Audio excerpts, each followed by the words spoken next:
Mm.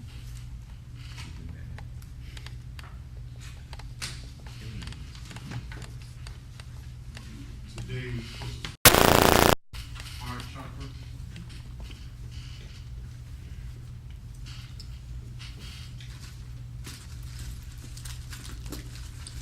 Any questions from last week on the solar plexus chakra?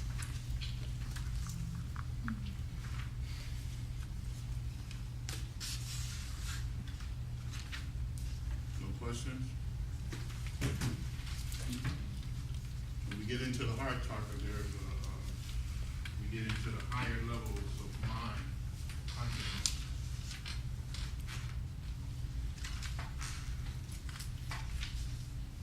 What are the things that, what's significant about the heart chakra? It gives meaning. It gives meaning.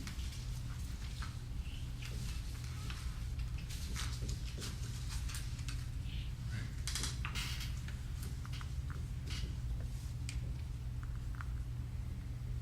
What else? Anybody else?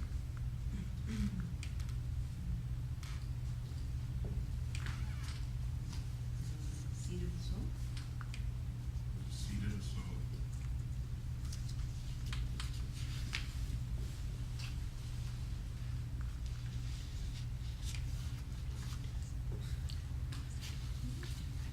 Anything else?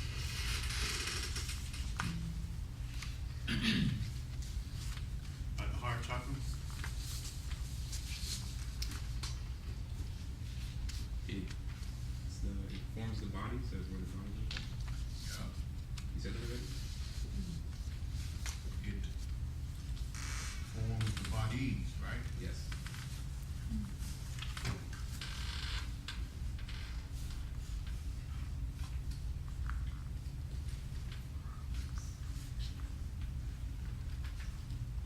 Subtle and gross.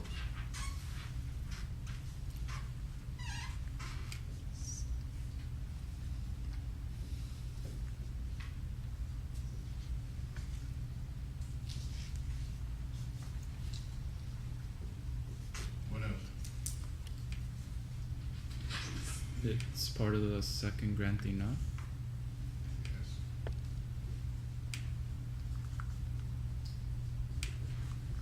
Vision.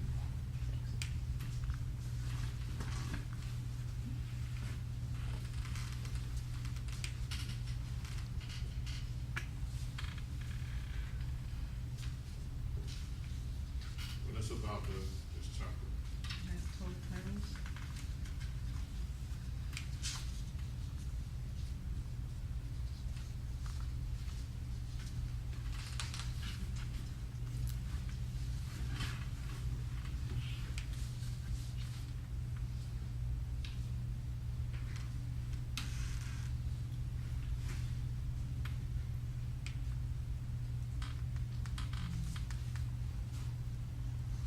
What else? Anything else? It's the only center you can safely concentrate on.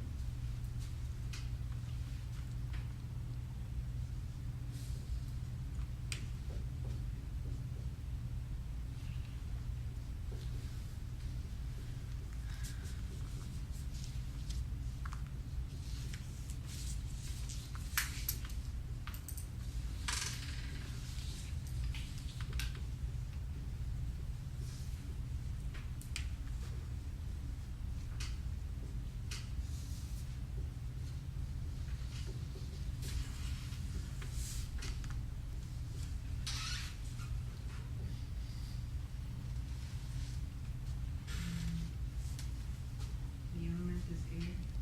Yes. That's why your lungs are there. And your blood is oxygenated there.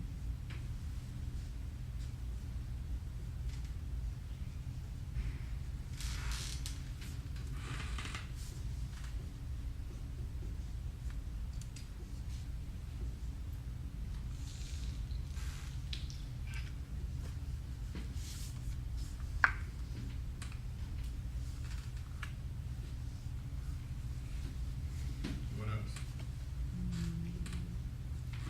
The seed mantra is yam. Hmm? The mantra is yam, seed mantra.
Is it where the highest form of love can be expressed through?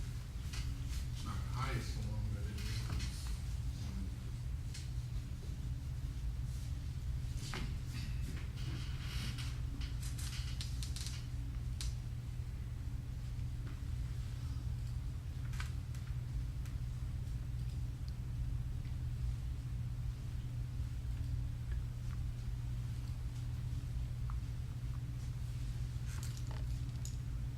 Anything else?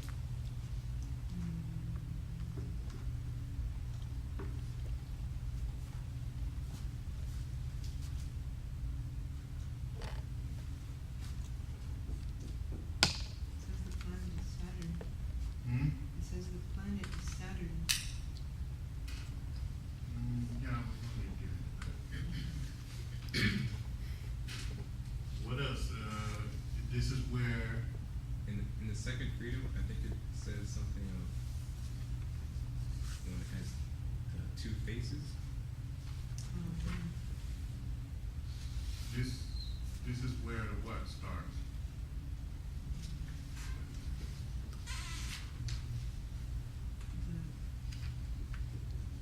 The dipshit. So, higher realms.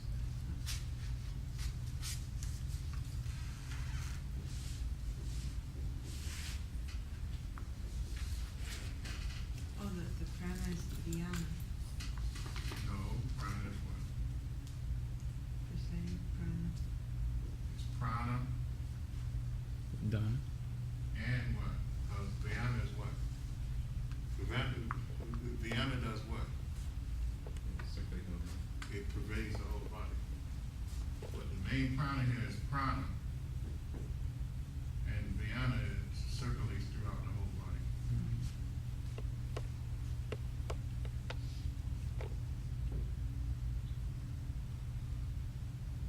What else?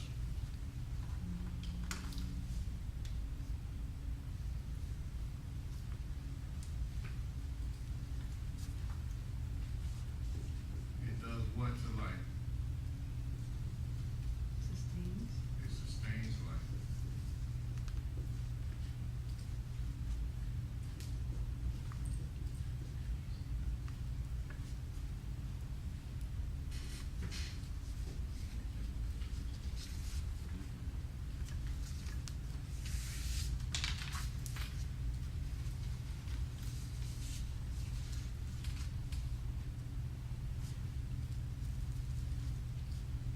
Nothing else?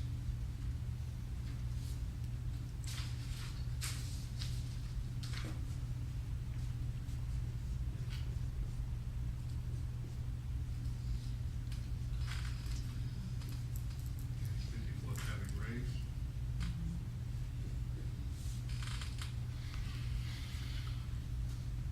The esoteric color is violet and the exoteric color is green.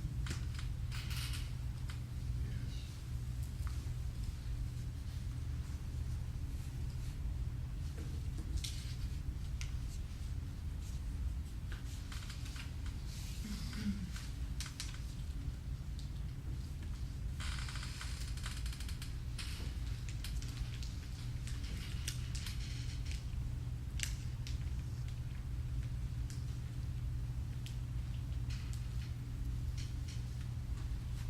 It shows the mandala here in the picture, and it's probably like a cultural symbol, but why is there, what does that antelope represent? Just express a particular power of that particular, it's fast. So air is fast too, right?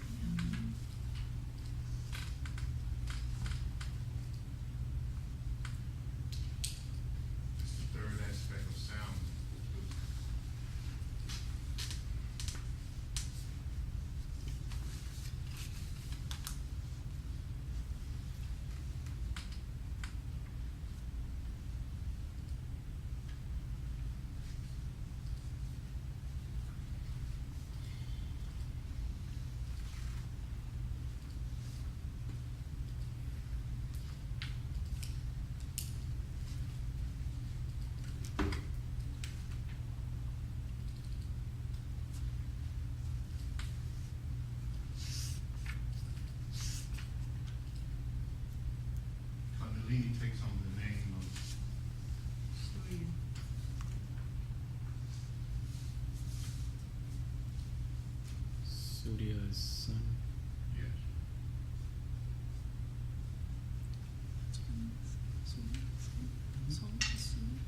Ludia's son.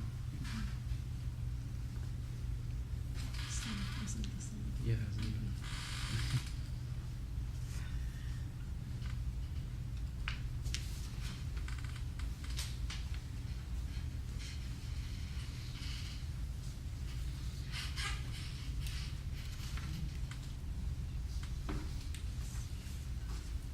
Now, what does it mean when you say that it gives meaning? Anybody know?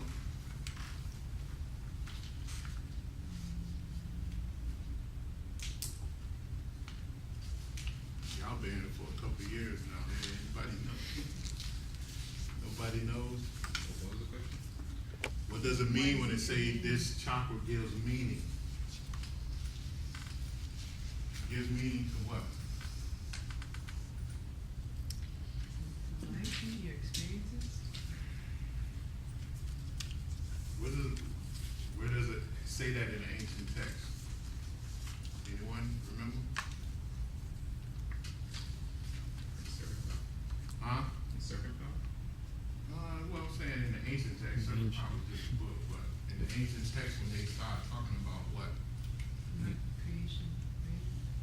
No, when they talk, well, it was about creation. The Upanishads? Sound. Remember? The nata power? Okay. This fire sound is an expression of soundless awareness and potential consciousness. Yeah. It's the expressed power of the soul. So when the sound vibration reaches the heart chakra, that's when it gives meaning to all the energy gathered at that point. Remember, the sound starts where? The parasound starts where? In the base of the spine. In the base of the spine, right? It's just potential. It's actually unspoken sound. It's an unspoken sound, and then it moves up. It moves up, and by the time it reaches the heart chakra, it gives meaning to all the energy that's gathered there. And it's in the heart chakra where you find that it becomes the building block of what? Of all the bodies. Because that sound gives the signature and the specifications to build all the bodies, right? It builds the mental bodies.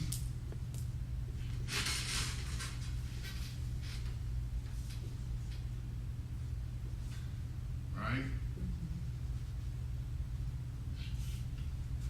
It builds the vital bodies.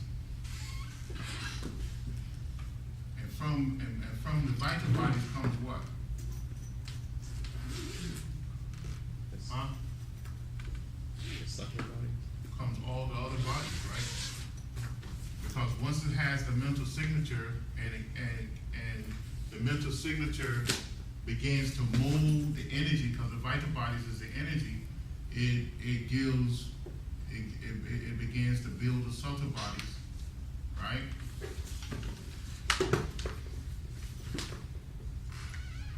Which in turn produces the physical body, or the astral bodies and the physical bodies.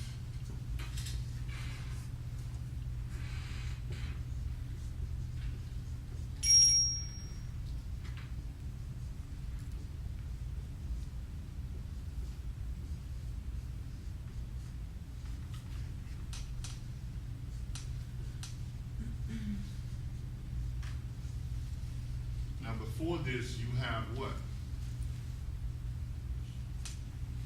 You almost have a bodiless consciousness, right? Because that's how they describe it. But once the sound reaches the heart chakra, it begins to preserve what?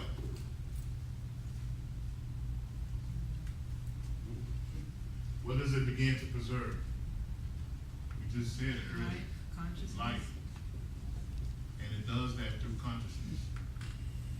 Because preservation is the power of what? Love, right? And that's why this chakra is known as a love chakra.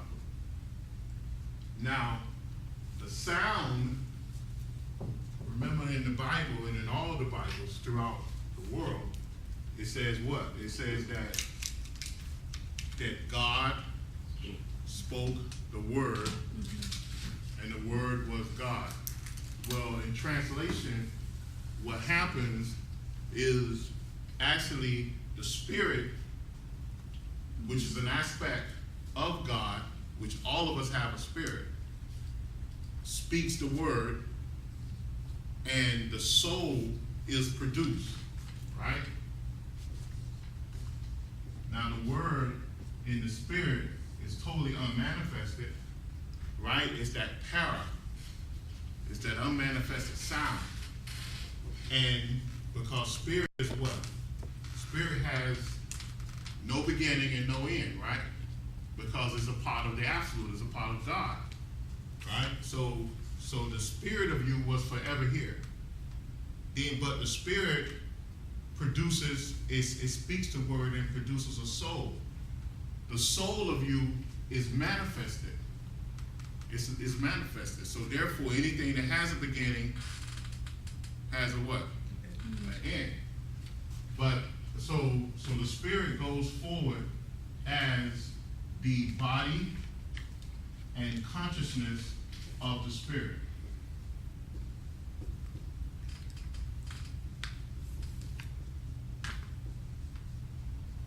That's what the soul is. Now, the soul moves forward, and the soul speaks the word. And when the soul speaks the word, it begins to build a vehicle of consciousness for itself in order to limit its awareness. Because when the soul first comes from spirit, the soul is all aware. It's aware of everything.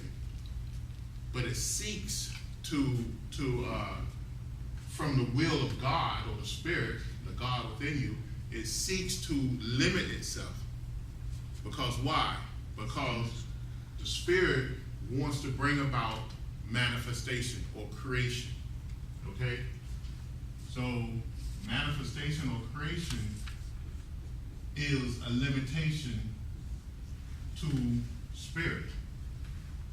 Because remember, God has no limit. The spirit, which is a spark of God, has no limit because it's connected to God always. So because there's no beginning, there's no end, God is everlasting, God is omnipresent.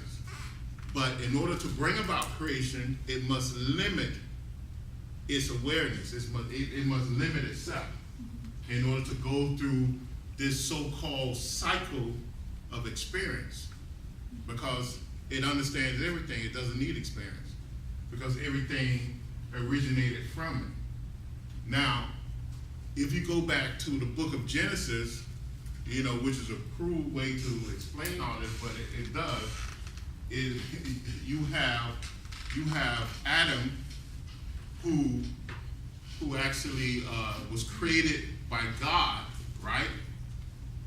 And when it was created by God, it did what? Adam was formed from the earth, right? The body of Adam was formed from the earth, right? But the life of Adam came from where? It came from the breath, right? So the breath itself is produced by what? What is your breath produced by? Anyone knows?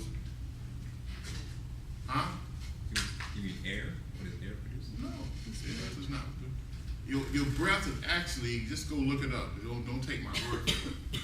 Your breath is actually produced. If we go to anatomy, physiology, there's I think it's called a gnome inside the heart, right? Which is a sound. It produces a sound which brings about the beat of the heart, and that pushes blood in, right? and I mean push blood through the arteries, and it also brings blood back through the veins to be what? The red blood cells are oxygenated through the lungs. The only reason why the lungs move is because the heart is beating. All right, so there's a sound that produces that. God spoke the word. See, so the breath was actually a sound. Every day you breathe 21,600 times a day, and that's the thing that keeps your heart beating, right? That's the thing that pushes the blood through the arteries and bring the veins back up through the lungs to be reoxygenated and turn back into red blood cells. So the soul, when God breathed life into Adam, and Adam became embodied because he came from the whole and became not whole, right? Same thing as Kundalini. You remember? The Shakti power coming down through Shushumna and leaving the whole and becoming not whole. Well, it's the same concept. So the spirit produces the soul, the same thing God produces Adam. And then Adam was fine. You know, I know the story is crude and kind of, unbelievable. But Adam was fine in what? In paradise, because why? He had all awareness, right? But then there was another point where from Adam came Eve, or from man came woman, which is the psychic part of him, right? So first Adam was a part of the whole, right? Then he became not whole. Then he split again, right? And it became man and woman.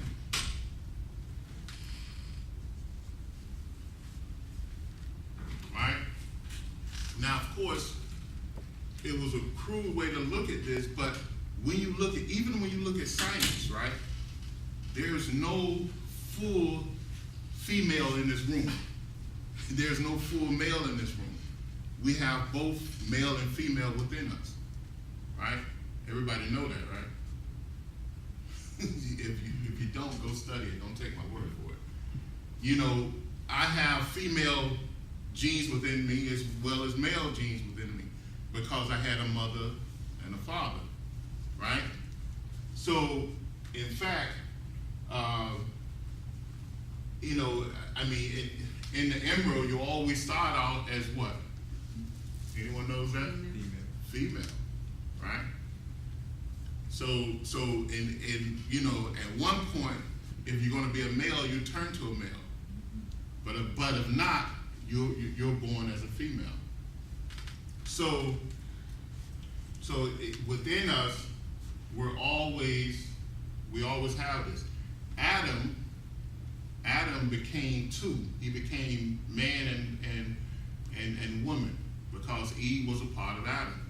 Now, in the mystic text, we're taught that man was homogeneous, meaning asexual, and then he became heterogeneous, meaning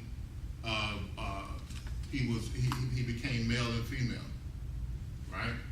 So in the scheme of things, all of this was done through this sound, this unspoken sound and spoken sound.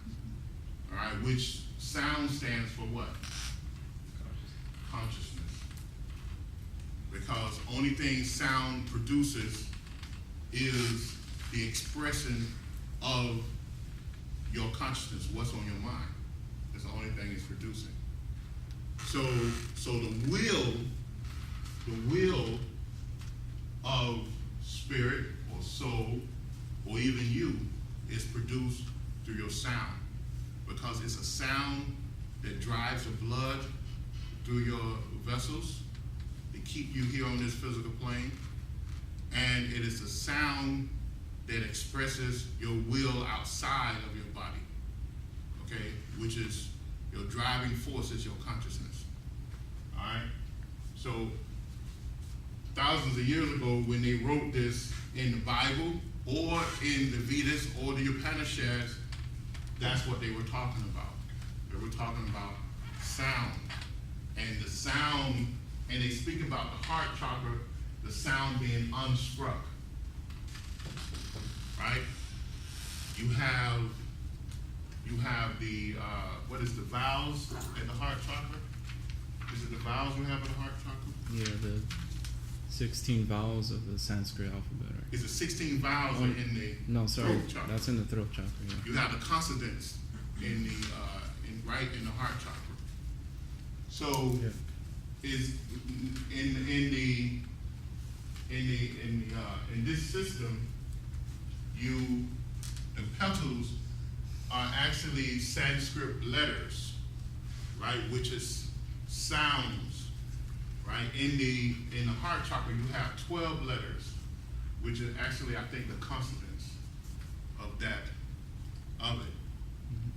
So that's what this means. It's the sound, and the reason why they say it's unstruck or really uninterrupted, because once the sound in the heart chakra is interrupted, what happens? Anybody knows? Once the sound in the heart chakra is interrupted, what happens? Heart attack. Huh? Death, right? And you move from this plane of existence to where? To the other plane of existence. Because the sound goes on. It's just not made on the physical plane anymore. It's made on the subtle, the astral planes. Because the sound never stops. But it may reach, it may go up and come back down. And when it come back down, it may, instead of going back up, it may just go like that. Now you're on a different plane of existence. But the sound keeps going. Yeah. I have a question. Suppose someone dies, like their body organs stop functioning, but then the body organs are hooked up to some electrical system, and then the heart starts pumping again, and the brain starts working again. Could the soul that departed the body when the body died, could it choose to come back to that body when it's... If it wanted to, the soul can always come back to the body. But karmically, karma would dictate that. There's a law. There's a pressure that keeps us here or make us leave. So, and that pressure is determined by us, not by God. Although God is the law, but God doesn't interfere with our lives. God set the law billions of years ago, and we live within that framework of law. Okay, so it determines it depends on what we do, think, and the environment we created around ourselves, which would dictate whether we can come back or not. Okay, so but remember, the body is not you. The body is what? The body is just a tool. Just a tool that you use. This body is not you. It's just like a screwdriver or a hammer that you use for a period of time. So it's not you. Yeah. I have a question regarding sound and the breath of the spirit. So let me see if I can ask it clearly. When the spirit gave man the breath and life, and then man got divided, got divided into two, and then there's billions of us here. Mm-hmm. 'If we eventually all get to the level of enlightenment, does that mean that we're all one?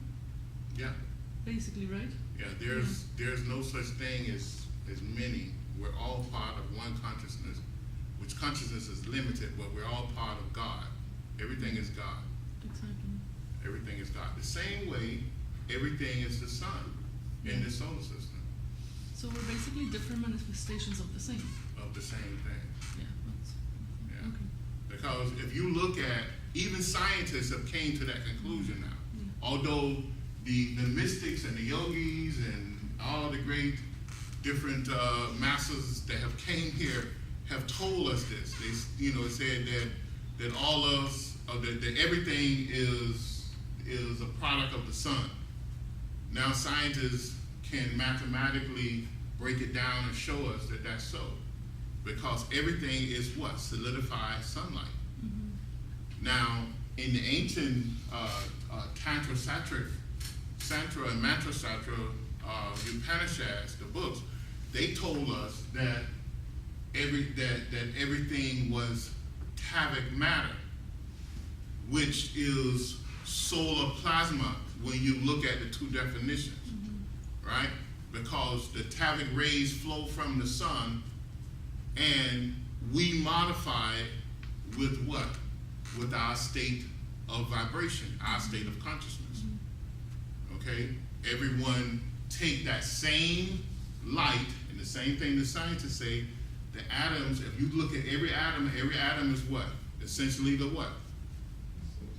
What? The solar system. No, the same. They say every atom is the same, right? That's what they teach us in school. Now, the ancient tavic teachers taught us that this tavic rays is the same.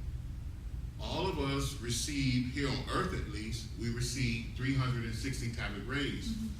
And we take these tavic rays and we mold and shape them around our own expression of consciousness, which is our auric bodies. And all of us come up with all these different weird and wonderful different shapes, right? And expressions of life. But it's still the same energy. When we break it down, it's still the same. So, but we're all one. The God of this solar system is the sun. The earth is a god too. Now, people laughed or talked about the Hindus and the Buddhists and all the other different religions who said things like this, but it makes sense. Maybe and then the solar system itself is one, is a god itself. Then you have the galaxy is another god, right? The lords of karma is another god.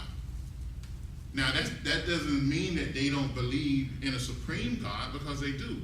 The universe is a God, because the universe is the absolute itself. And yet the absolute is even above the universe, because the absolute is endless. See? So that's the way they look at it. But it's all one life. It's all one being, operating in different states of vibration, in different expressions. Okay? So when this sound reaches the heart center is the thing, and you can see just by looking at and I hate to associate the organs, the systems and organs with this energy, but it's a good expression, because remember, all of this is subtle. This is subtle energy. But the organs only produce, they only operating with the particular energy from this particular center, this particular vortex of power coming from the heart chakra to sustain and give consciousness to the body. Okay? So the meaning is the thing that produced the body. The soul, the reason why it's the seat of the soul is simply because it is where that the consciousness maintain and sustain life. Okay? Everybody can understand that? Who don't understand that? That's before I move on. I know. Huh? I do. You don't? Do not. Say it again? I said the reason why it's the seat of the soul is because it is that place that sustains life in the body. Alright? It's the main operation where the soul sustains life. You understand it now? Because why? What happens? Even at that region of the body, which is the heart chakra is right in the middle, right? You have the physical heart on this side. Then you have another aspect of the heart on this side. But in the center is a subtle heart, or the heart chakra. Now it sustains life because why? Even in the physical world, you have what? What did I just say? You have 21 what? 1,600 breaths. You have 21,600 breaths a day. Right? And that breath does what? It sustains consciousness. There's three ways you take in energy to sustain yourself. The number one way is through breath. The number two is what? Liquids. Liquids. And the third is what? Solids, food, right? Those are the three ways that you sustain consciousness. You can stop eating for 30, 40 days and you won't die, right? After that time, you're on the brink of death. You can stop drinking water for about what? 3 days? 7 to 10 years. About 3 to 7 days, some people. And after that, you're on the brink of, you dead.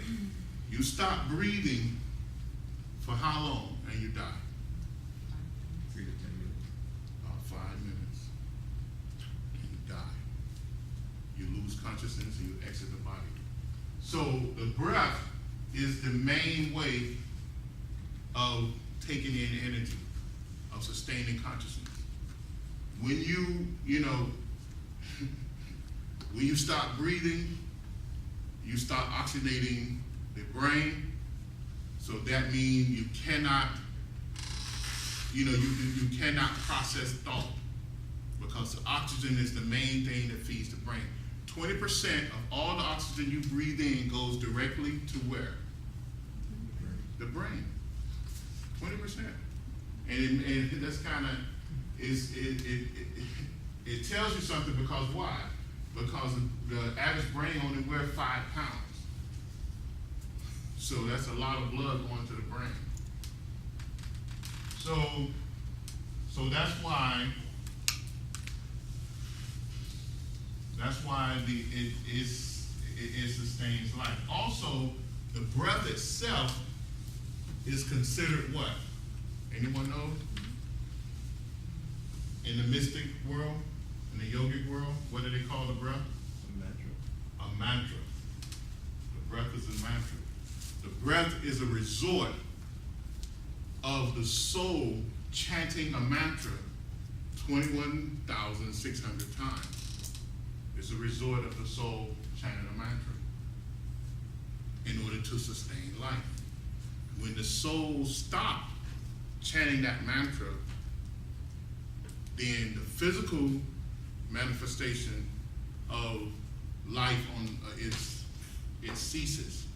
That means the soul is taking you through the initiation of death, and you will begin to exist on the astral realms, either heaven or hell. So the action of breathing is a mantra. The action of breathing is a mantra. Yeah. It's a mantra. It's a mantra created from the soul itself chanting the mantra. Yeah. So that can only be accomplished by the soul, like with the soul in the body. But if it leaves the body, even like what I was saying before with like machines or something, the machines can't do the breathing. No, I mean the machines is not going to necessarily sustain the life. it can sustain the physical body, Yeah. right? But not necessarily, it can't hold the soul. It can't capture the soul and hold the soul there. Unless it has some subtle aspect to it. You understand? Or, in a subtle aspect, it have to be the karma of that person. The karma of that person, if they deserve that type of experience or need that type of experience for life, then that can happen. If they don't, it can't happen. You know? Yeah. So in pranayama, when we're holding our breath for a prolonged period, Mm-hmm. the soul is still repeating that mantra, or is it? Yeah, yeah. Yeah. Why? So people will do. Because we're not actively breathing at that Because point. you between each inhale and exhale, you have what? Huh? You have a moment of what? Nothing. Of no breath, right? Because you switch over, right? So only thing you're doing is spreading that gap, right? The control of power does what? Or the control of energy does what? I said it wrong. Gives you power. The control of energy brings about what? Control the mind. Huh? Control the mind. No. Greater power. What you said? Greater power. Power. It gives you power over that thing that you're controlling. See? You understand? Because when you control something, it takes what to control something? Huh? Mind versus It takes mind. When it takes mind, it brings about what? Concentration. Nadi what? Nadi yoga. It brings about wisdom, right? So the greater in knowledge or understanding you have of something, the greater control you can have over that. And the person who has the control has the what? The power. Okay? So pranayama teaches you to control the life force within your body. So it gives you a greater control over what? Over your life. That's the reason for pranayama. In all yoga systems, whether it's karma yoga, bhatha yoga, raja yoga, nana yoga, agni yoga, kriya yoga, kundalini yoga, whatever it is, you always have pranayama in that system. Because why? Pranayama gives you control over the life forces within the body. So that's why you measure your breath, you measure the intake of breath, you measure the outtake of the exhale of breath, and you measure the retention of breath. And you try to control them in a controlled state of mind so that you can lengthen your life. Because when you come to earth, it's predetermined by your karma how many breaths you're going to take that lifetime. So what the yogis did thousands of years ago, they said if that's the case, then I will give a greater length to my intake of breath. And I will learn how to retain breath in order to extend my life. Okay? Do you mind quickly repeating the relation of control of energy, power, and mind? The control of energy brings about power. Yes. That only happens through the control of mind energy. Okay? You use your consciousness to bring about control, because you cannot exhibit control without having some type of strategic plan of controlling it. So you have to use some type of intelligence. All right? So that's what pranayama is all about. Thanks. All right? Yeah. food and liquid, those forms of energy are regulated by the lower centers. Mhm. And breath is regulated by the heart, by the chest. Yeah. So by performing, practicing pranayama, we're moving our control, our consciousness closer towards the soul level. Yeah, you're not only doing that, you actually, because when you breathe out, what are you breathing out? Toxins. Impurities. Impurities. All right. The scientists will tell you you're breathing out what? Carbon dioxide, right? Because it's toxic to your blood system. If you have a buildup of carbon dioxide in your body, you will soon die. So you're breathing that out. So what happens is you also helping to cleanse those lower centers as well by, through pranayama. And that's the whole ideal of it. All right. Did I answer your question? Okay. So the heart chakra also, I'm going to skip over this. Let's go into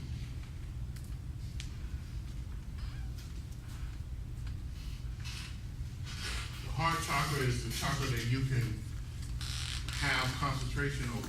Why is that? Who said that? You know why?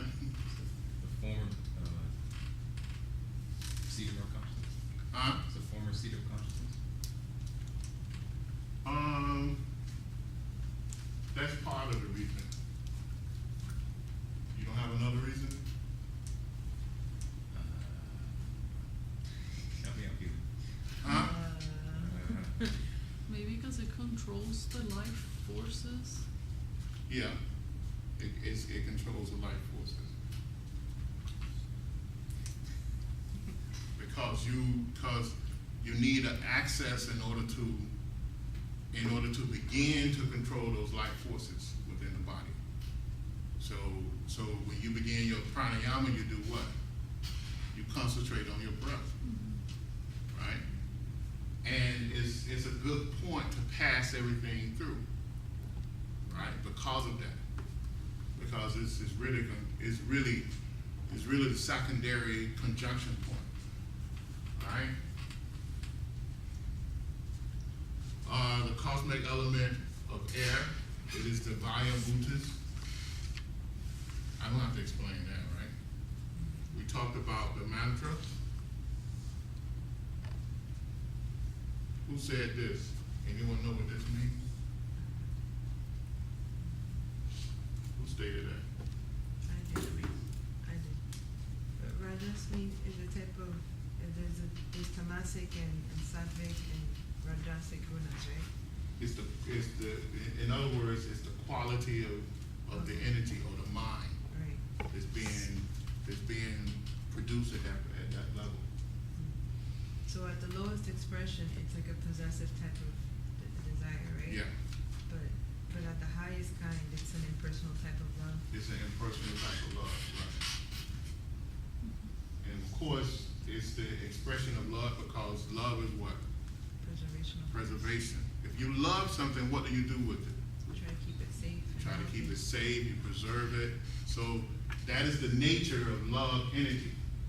Love energy is to always preserve something. And the heart chakra has, its whole expression is preserving life. That's why it's the chakra of love. Okay? So when you push a visualization out through the heart center, Mm-hmm. you're giving it meaning across the realms, particularly the physical realm, Mm-hmm. and two, preserving that visualization. Right. That's why you pass it through. That's another reason why you pass it through. Okay, also is where the higher realms start. Right? What does that mean? The lower heaven. The lower heavens. All right? So all the chakras along the spine signify a level of a realm. because the chakras itself is nothing really but levels of consciousness. Here on this physical plane is a level of consciousness. We perceive things through this level of consciousness of gross solid things. At least that's what we call it. If we were to project our astral bodies to one of the astral planes, it would still be solid. But our consciousness in our astral body, our consciousness, will perceive things from that level. Each astral plane exists on one of the chakra levels. Okay? You have 7 major chakras along the spine, right? You have 7 major chakras along the spine. And each chakra represents a level of consciousness. If we look at the body, right, we'll notice that you have the chakra at the crown, at the throat, right, and the heart chakra.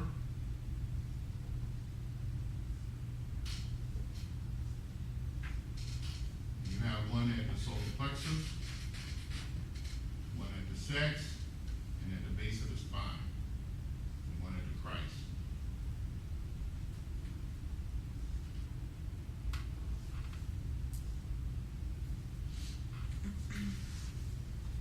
So this is the base level.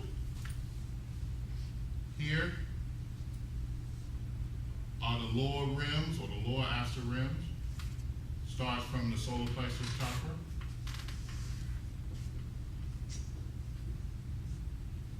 And from the heart chakra, here is the higher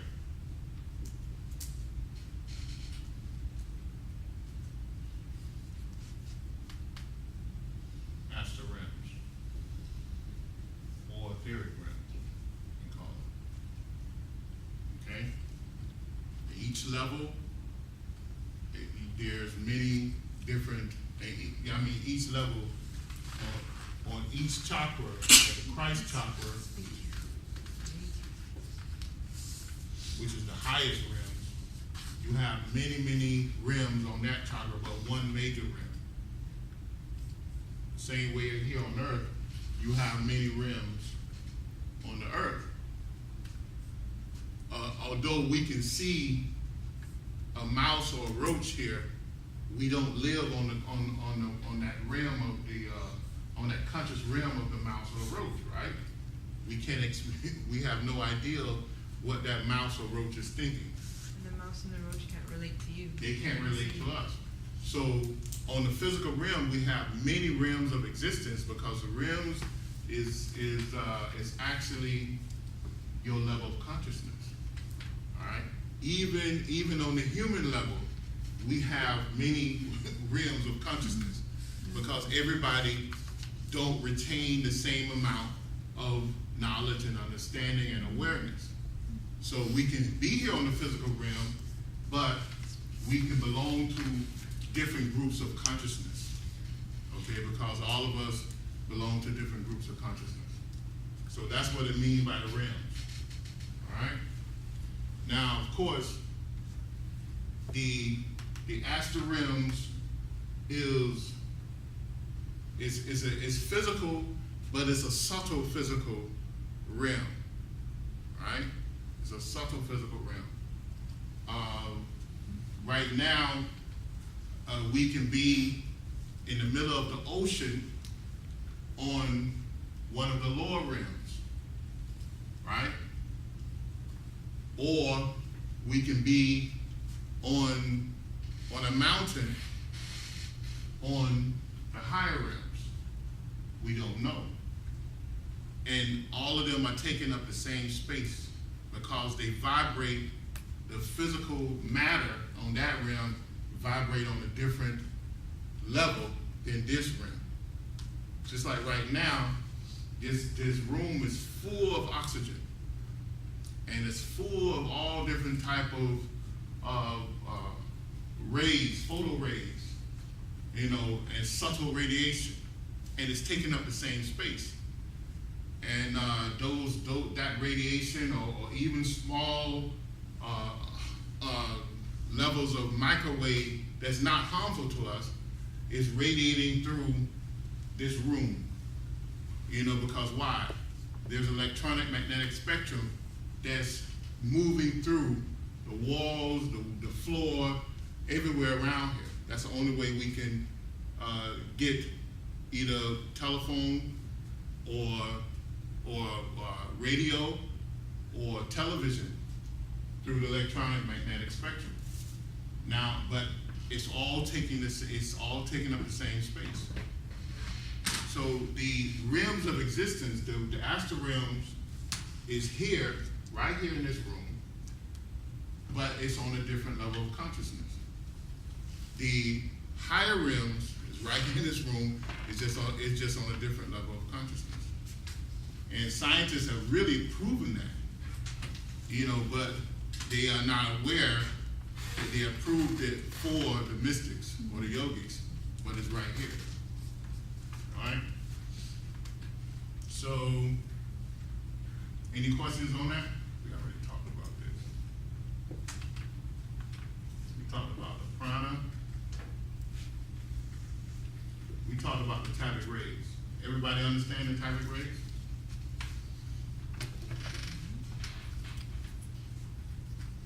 For you all who wasn't here the previous weeks, this is the diagram of the Tavic rays. Look at that right. You got this one? No.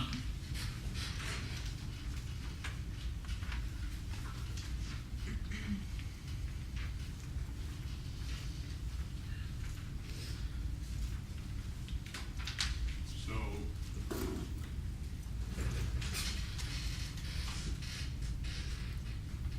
the Tavic rays are the rays that radiate from the sun. And each one of the chakras absorb a number of Tavic rays. And they express themselves through those chakras, filling the environment or the realms of existence of that level of consciousness. Okay?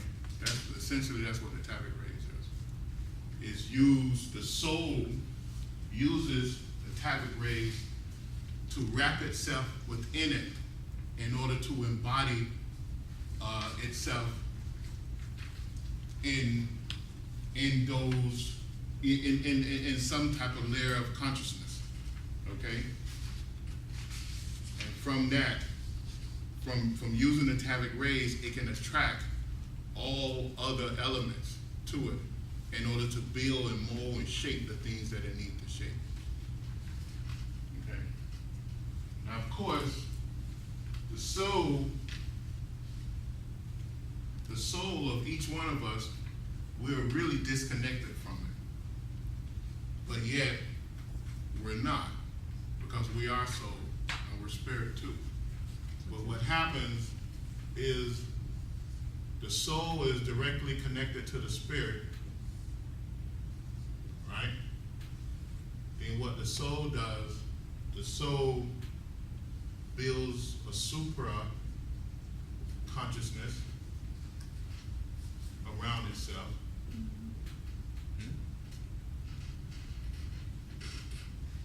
And it builds, and from there it builds another super consciousness.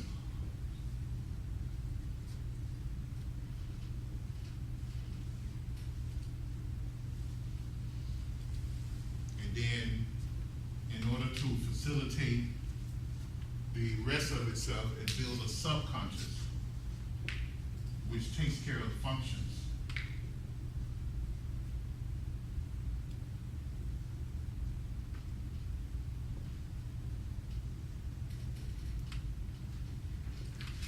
And then once it has these layers in place, it can build a conscious mind, what you are experiencing right now.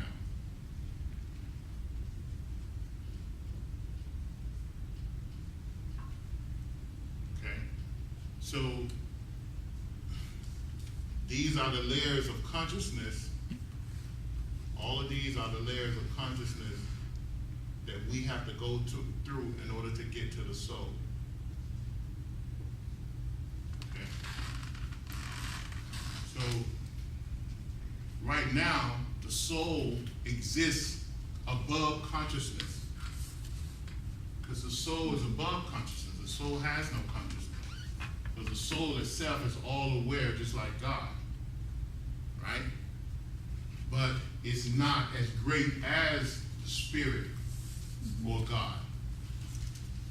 But it is aware of the spirit of God.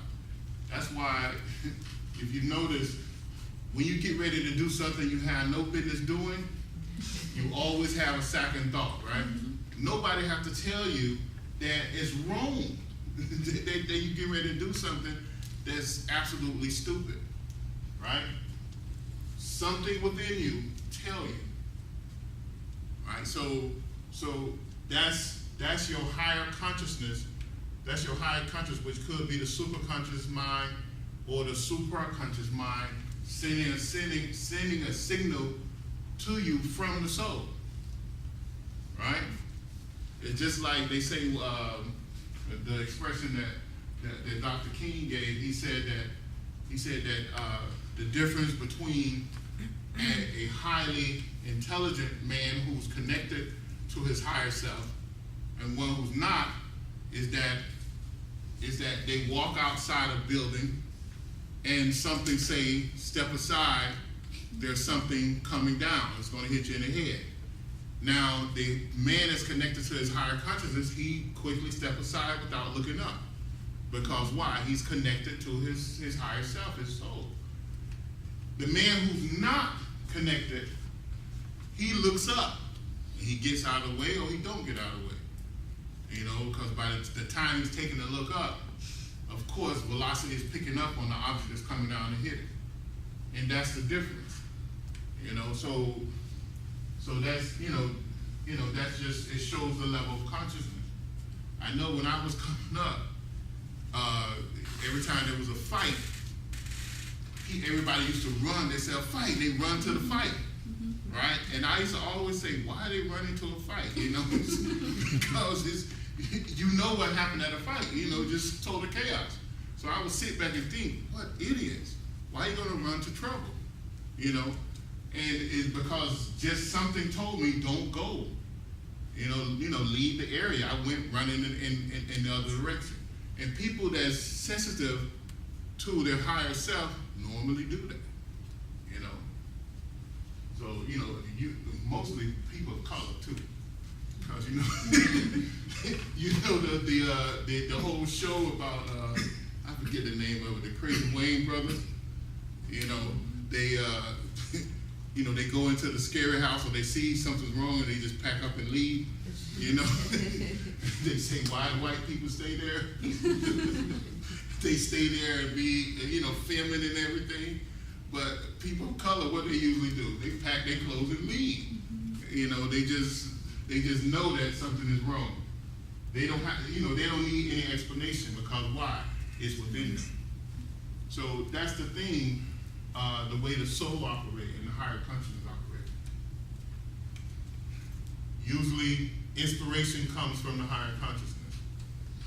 It has to filter its way down to the conscious mind. The conscious mind kind of think that it rules you. And the conscious mind have you believing that the body is you. The body is not you. The body is only an instrument, right? Because when the body dies, you still exist. So the body is not you. The body is only one expression of you. Okay. So, but the conscious mind, our biggest obstacle in life is gaining control over the conscious mind. And most people who read this literature, they think, oh God, you can get control of the conscious mind. You'll be plain and you won't have any personality. That's not so. That's crazy. you'll be able to express your true talents. Because whatever you're good at, you'll get 10 times better at it when you gain, because your conscious mind is the thing, it's the procrastination. It's that level of in the gonads, it's the thymus. It's that dark type lackadaisicalness within you that want to just lay back and do nothing. Okay? And just feel the sunlight on a good day or the wind or whatever. It just want to just vegetate. But it doesn't want progress, because progress and control means that the conscious mind loses its power. You know, and one of the best ways to also to take control over the mind is through what? What type of yoga? Pranayama. Huh? Pranayama. Pranayama, but pranayama is not really yoga. It's a component, yes, Raja Yoga. It's a component of yoga. So you use pranayama in Raja Yoga to take control over the mind. Because Raja Yoga helps you to take control over the mind. So you use all different type of techniques to slowly take control over the mind so that you can take control over the life force within the body. You know, that's what the whole concentration, contemplation, and meditation and yoga is about. It's about taking control over the conscious mind so that you can tap into the vast amount of knowledge in the subconscious mind and eventually take control over the functions of the subconscious mind, which controls the vital energy in the mind. And tap into the superconscious level of mind, which gives all directives to all levels of consciousness, controlling the vital force within the body. Okay? So that's one of the whole goals of yoga. And yoga means what? Union with God. Union with God. That's what yoga. Yoga doesn't mean twisting your body up. It means union with God. That's what it's all about. You know, there's many forms of yoga. There's a yoga, there's Nadi yoga, which is meaning that you make union with God through wisdom, through knowledge. There's a Raja yoga, where you make union with God through mental control, through controlling the mental mind and the mental bodies. There's Hatha yoga, which you take control of, you make union with God through physical exercise or actually controlling the physical body. Then you have all different types of yoga. Bhakti yoga, which is the yoga of devotion. Kriya yoga, which is another form of Raja yoga, really. Is controlling the energies of the mind and the vital energies of the body, right? And you have Kundalini yoga, which is also a yoga of controlling the subtle, vital life force within the body, which is the vehicle of consciousness. Because that's what Kundalini is the vehicle of consciousness. You have all different types of yoga. So yoga is really, it's a science of gaining union with God. That's what all yoga is. It's a science, it's a mystic science of gaining union with God. Any other questions?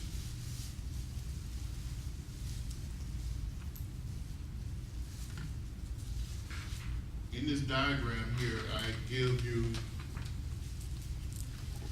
the compassionate power of the subtle. I know we didn't go that way, but go over this way.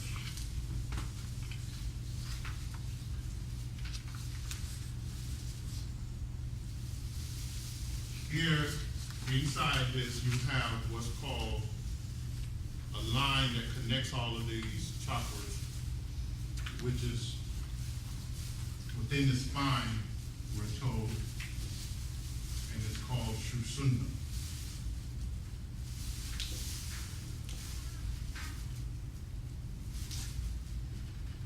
And in there, in each chakra, there's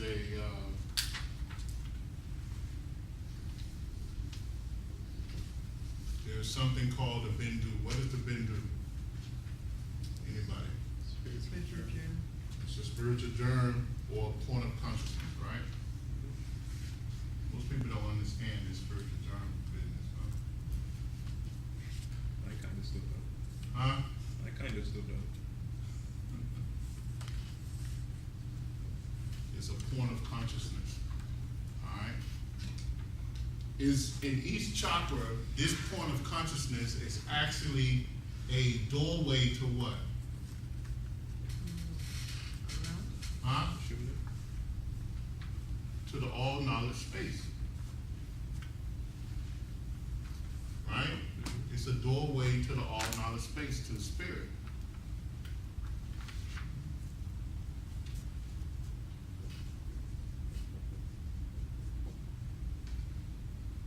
So in there, you have the Sushumna, and then you have this wave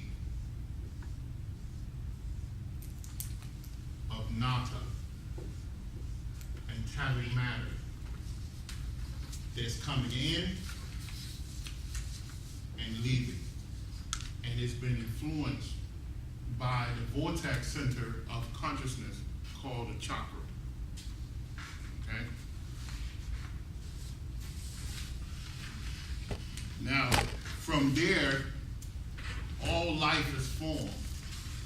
All life is formed from there. Okay?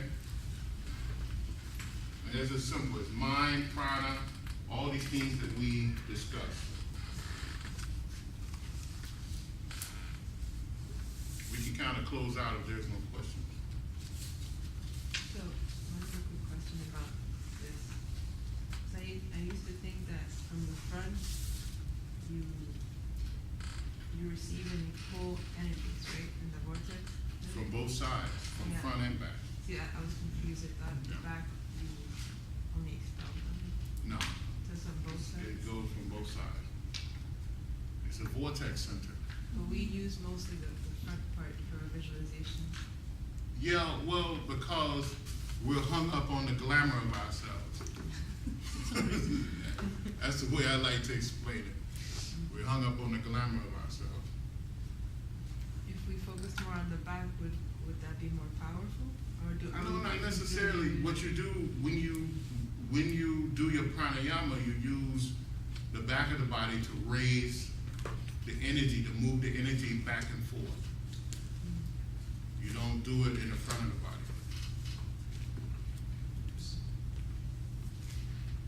Is that it? And this, go ahead. Visualize the energy flowing through the back of the body.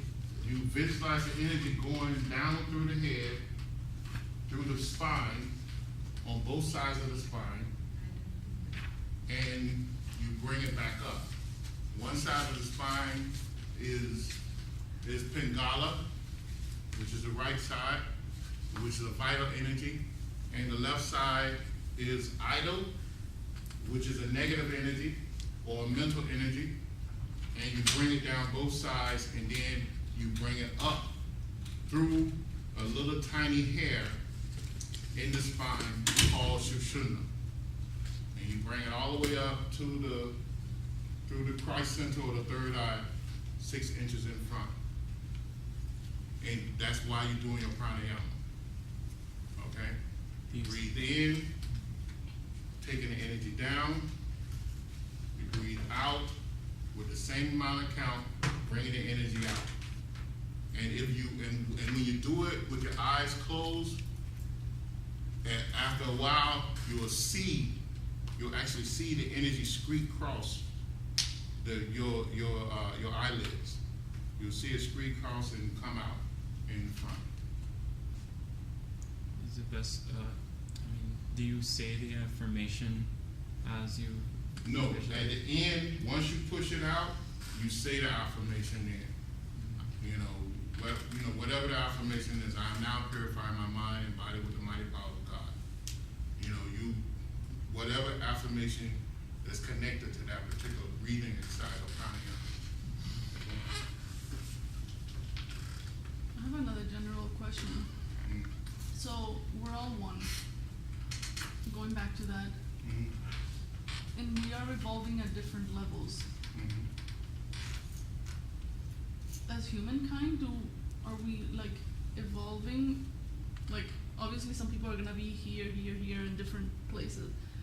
But as humankind, are we like going up in the level of consciousness, or like it? I mean, think about it. I think we are. I mean, I would hope so, but. You compare us to back to the days of Jesus. Well, I We're guess, doing a yeah. lot better, aren't we? Yeah, I think so. I think so. Okay, that gives me some hope. Thank you. Yeah, I think we are. At the same time, we're also capable. At the same time, we have nuclear weapons. Yeah, we do, but we haven't used a nuclear weapon against someone in how long? Huh? 7 years. 7 years. More than 7 years. It's almost 80 years now. So we're doing pretty good. Although we're still testing them, which is not good.